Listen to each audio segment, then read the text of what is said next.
The District of Columbia has pioneered the use of sand filters to treat stormwater runoff, and more than 200 have been approved for installation since 1988. With time, the efficiency of a filter declines and maintenance is required to return it to full operating capacity. It is the responsibility of the owner of the sand filter to assure proper maintenance in accordance with requirements of the District of Columbia. Sand filter maintenance falls under the statutory authority of the District of Columbia. Statutory requirements are found in Section 534 of Title 21, Chapter 5, Water Quality and Pollution of the District of Columbia Municipal Regulations. The Department of Health has developed this video to assist contractors and sand filter owners in the planning and completion of sand filter maintenance. Maintenance procedures are also presented in a handbook that is a companion to this video. The maintenance process is initiated when the Department of Health identifies a unit that is no longer operating effectively and notifies the owner. It is then the responsibility of the owner to retain an approved contractor and complete the necessary maintenance within 60 days. Prior to initiating maintenance, it is recommended that a preliminary site meeting between the contractor and sand filter owner be arranged to obtain the necessary information to prepare a project work plan. If requested, a staff member will attend the meeting. The work plan should address all aspects of the proposed work, including residuals handling and management, characterization and disposal of wastes, health and safety concerns, restoration of the sand filter, restoration of the site after work is completed, and should identify all applicable permits. The work plan must be submitted to 48 hours prior to initiating work. No work can be performed without an approved work plan. There are several areas of concern that the owner and the contractor must be aware of and take into account when planning a sand filter maintenance project. Sand filter maintenance can only be done during dry weather, and the project schedule will have to be adjusted if rainfall is expected. Many of the sand filters are in locations where public safety or the safety of contractor personnel may be of concern.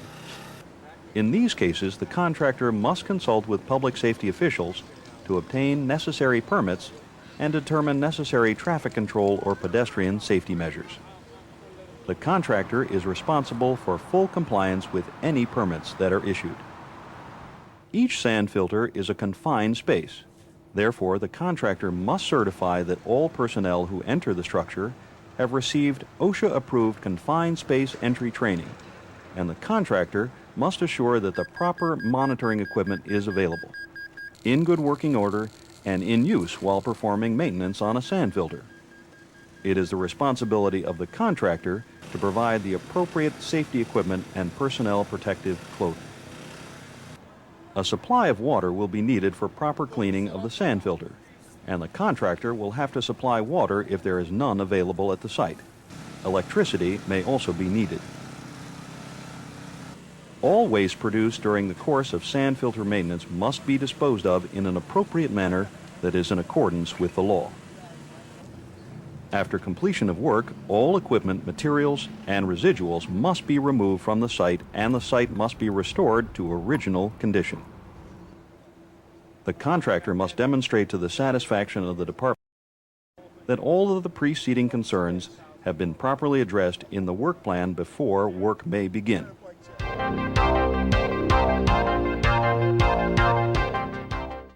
A typical District of Columbia sand filter is contained in a 3-chamber underground concrete vault. The 3 chambers are an entry chamber where runoff enters and sedimentation takes place, the sand filter itself, and a discharge chamber. Access to the sand filter is provided through the top of the slab via 3 manholes or through a double door over the middle chamber. In some cases, there may be a grate over the first chamber. Depending on its age or condition, either partial or full restoration of the sand filter may be required. This will be determined at the time of the maintenance inspection. Partial restoration involves pumping out and cleaning the first chamber, then removing and replacing the surface gravel layer, underlying layer of filter fabric, and several inches of underlying sand in the second chamber.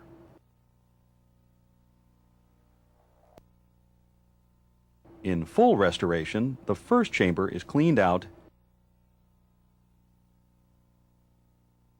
and all of the materials in the sand filter chamber are removed and replaced. The perforated PVC pipe in the second chamber may be reused if in good condition. Both partial and complete restorations are illustrated in this video.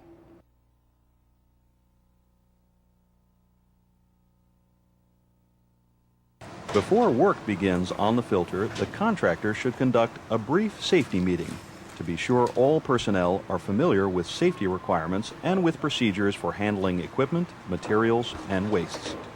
First, set up traffic and pedestrian controls. Then, organize and set up equipment, materials, and waste handling devices. The sand filter is a confined space and the atmosphere may not be suitable for immediate entry. The atmosphere should be tested for oxygen level and explosive gases, and for gases such as carbon monoxide or hydrogen sulfide that may be of concern. It is not safe for anyone to enter the sand filter until testing has shown that acceptable conditions exist. To prevent the loss of stormwater, wash water, and sediment from the filter structure, a temporary stop should be placed in the discharge line from the third chamber. The stop must be removed at the end of each working day, and the stop must be removed if there is flow into the sand filter because of rain. Care should be taken during maintenance to minimize spillover of materials from the second chamber to the third, and any spillover from the day's work should be pumped out before the stop is removed. Use pumping equipment to remove standing water from the entry and filter bed chambers and remove all accumulated sediment from the entry chamber. Most of the water that may be standing in the sand filter can be removed via the first chamber unless the connecting submerged weir is clogged. If the connection between these two chambers is clogged, the chambers will have to be dewatered individually.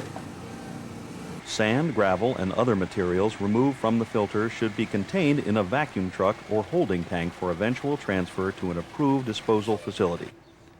Samples may be taken by the disposal facility to determine the correct means of disposal. Copies of all records related to analysis, transportation, and disposal should be provided to the Watershed Protection Division. The next step is to remove the surface gravel layer, the underlying filter fabric, and the top 4 to 6 inches of sand from the filter chamber. This completes the removal requirements for a partial restoration. For a full restoration, all of the sand and gravel below the upper filter fabric layer must be removed. The sand layer is about 2 feet thick. Removal of the sand will expose a second layer of filter fabric, then a second gravel layer, then several lengths of perforated PVC drain pipe wrapped in filter fabric. Remove and dispose of the fabric wrapping. From the sand chamber, inspect the drain pipe for mechanical damage. From the third or exit chamber, examine the inside of the drain pipe for blockage and/or mechanical damage. If there are any signs of mechanical damage, the pipe must be replaced. If the pipe is blocked with sediment or debris, the pipe should be jetted clean or removed and replaced. If there is a dewatering valve present in the exit chamber, inspect it and replace it if necessary. After inspection, the dewatering valve should be left in the closed position. All materials removed from the filter, including sand and filter fabric, should be placed in containers suitable for transport to a disposal site.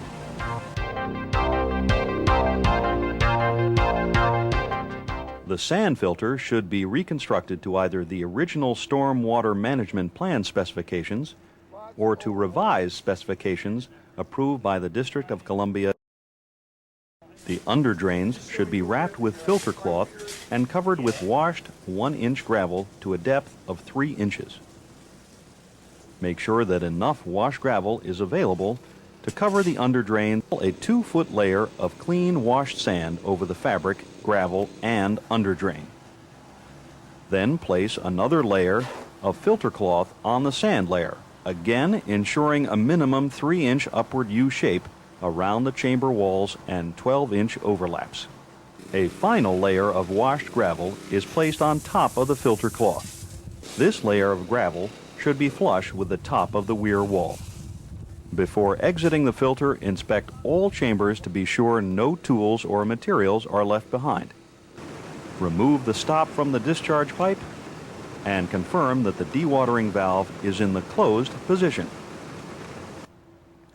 Close and lock the access doors if present, or replace the manhole covers on all chambers of the sand filter. The in-ground restoration of the filter is now complete.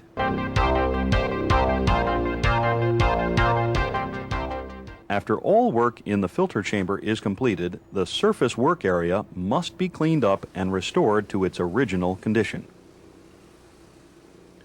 Sweep up any debris, prepare waste containers for removal from the site, repair damage to asphalt and grass, and retrieve traffic cones and signs. If required by permits, notify police or other agencies that work has been completed. Arrange for final inspection, keeping in mind that a release will not be issued until all components of the work plan have been completed to the satisfaction of the department. The department is responsible for ensuring proper operation of the numerous storm water sand filters in the District of Columbia. If the department determines that maintenance work on a sand filter is required, please keep in mind the following. It is recommended that an on-site meeting between the filter owner and maintenance contractor occur to address all issues to be included in the work plan, which is required by the department. Items that should be discussed during the meeting include safety issues, applicable permits, waste handling, and identification of water and power sources. A few other things to keep in mind when planning sand filter maintenance. Contractors that perform sand filter maintenance must be registered in the District of Columbia. Contractors must exercise confined space entry precautions. The work plan must be submitted at least 48 hours before the work is to begin, and the work plan must be approved by the department before work begins.